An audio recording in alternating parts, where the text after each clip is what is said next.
semuanya, kembali lagi di Official Wisma, tentunya di tayangan Langkah Cerdas bersama Ibu Nimade Raymandayanti, Guru Matematika di Wisma. Hari ini kita akan belajar bersama mengenai salah satu materi matematika, yaitu teori peluang. Sebelum lanjut ke videonya, yuk like, comment, share, and subscribe ke semua media sosial yang kalian punya. Oke, sebenarnya untuk teori peluang sendiri itu sudah sering kita gunakan dalam kehidupan sehari-hari. Tentunya kalian semua di rumah sudah sering mendengar kata peluang. Peluang dalam matematika itu didefinisikan sebagai kemungkinan atau probabilitas terjadinya sebuah kejadian. Tapi dalam matematika yang paling sering digunakan itu sebagai contoh adalah pelemparan sebuah dadu, uang logam, dan yang lainnya. Namun, peluang sebenarnya tidak sesederhana itu. Peluang ini bisa digunakan dalam berbagai macam aspek kehidupan, seperti penentuan asuransi, penentuan ramalan cuaca, dan yang lainnya. Nah, sekarang kita akan mempelajari sedikit konsep dasar mengenai peluang. Oke, sebelum kita melanjutkan mengenai bagaimana rumus peluang, bagaimana contohnya, ada beberapa hal-hal atau istilah dasar yang harus kalian pahami terlebih dahulu. Yang pertama yaitu percobaan. Percobaan sendiri itu artinya adalah sebuah proses untuk memunculkan suatu kejadian yang ingin kita ketahui. Sedangkan ruang sampel ini adalah seluruh kemungkinan yang mungkin saja terjadi dari percobaan yang kita buat tersebut.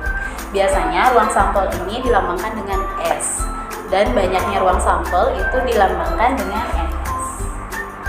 Jadi ini yang biasanya dipakai di rumusnya.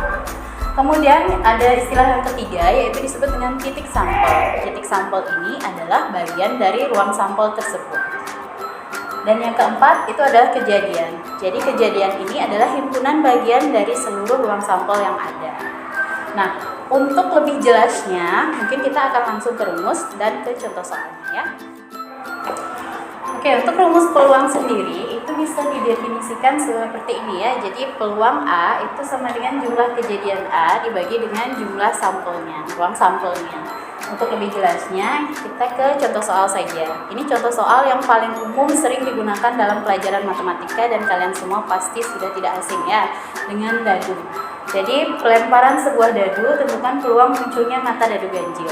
Di sini yang disebut dengan percobaan yaitu pelemparan dadu itu ya. Kalau ruang sampelnya itu adalah mata dadu tersebut. Jadi mata dadu 1 sampai 6.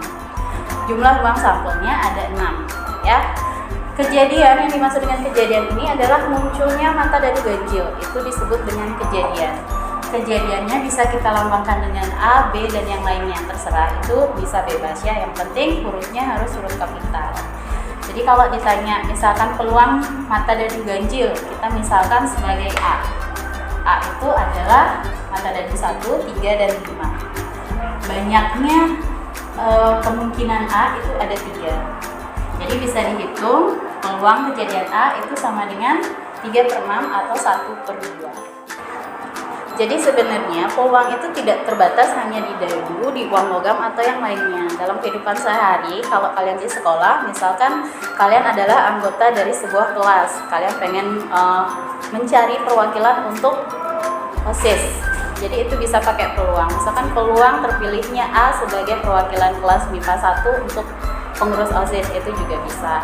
Jadi peluang ini sebenarnya materinya sangat luas dan bisa kalian eksplor lebih dalam lagi. Selanjutnya kita akan belajar mengenai peluang kejadian menjemur. Kalau di sini kejadiannya hanya 1, jadi dadunya yang dilempar cuma 1.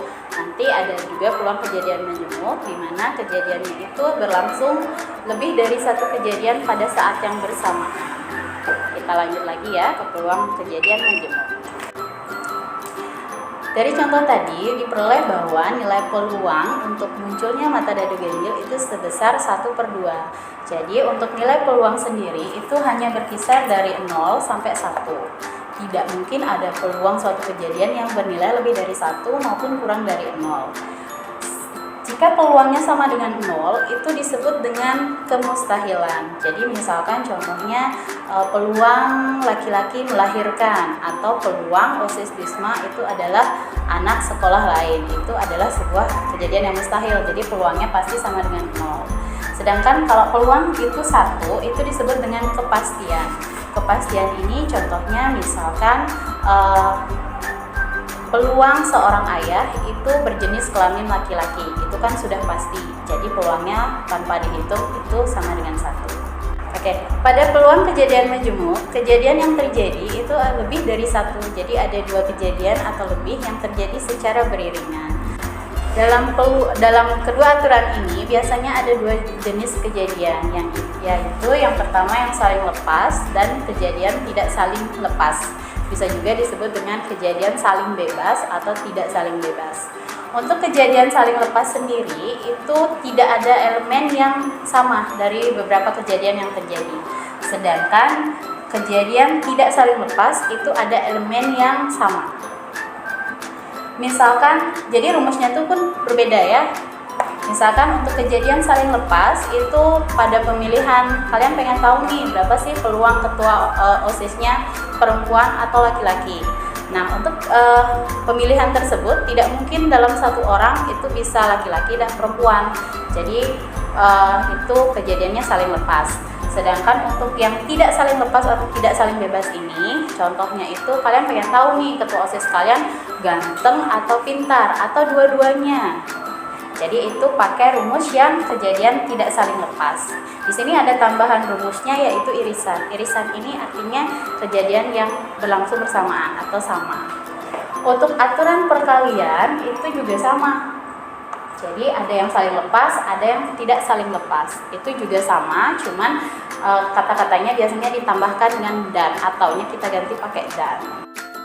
Nah, itu dia tadi sedikit pembahasan mengenai teori peluang dalam matematika. Semoga tayangan kali ini bermanfaat untuk kalian semua. Thanks for watching and see you in the next video. Bye-bye.